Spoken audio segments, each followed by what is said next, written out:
लो बच्चों, let's read this question. यहाँ पे हमारे पास बोला गया है कि एक सैंपल है of NO2CO3.H2O weighing 1.24 gram is added to 200 ml of 0.1 normal H2SO4 solution।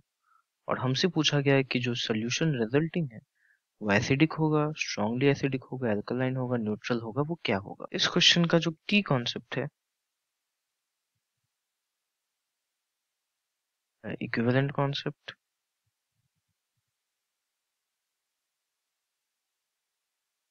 लेकिन क्या रिलेशन होगा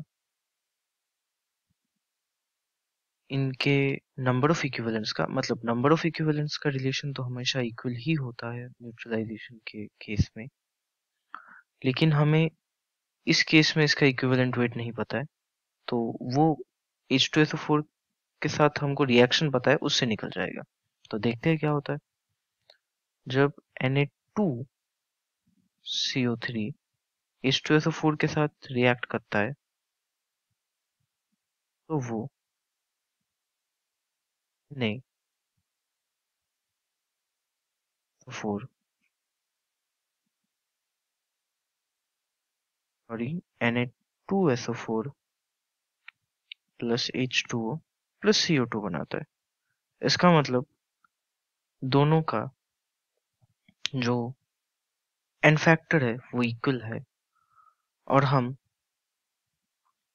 या फिर हम ऐसा भी बोल सकते हैं कि इसकी जो नंबर ऑफ ग्राम इक्विवेलेंट्स पर नंबर ऑफ ग्राम मोल्स है और इसकी भी जो नंबर ऑफ ग्राम इक्विवेलेंट्स पर नंबर ऑफ ग्राम मोल्स है वो इक्वल है।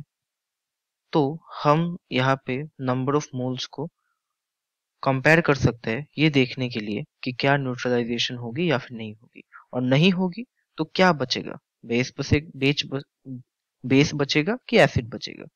देखते हैं फिर Na2CO3.H2O के केस में हमें इसकी गिवन वेट दी गई है।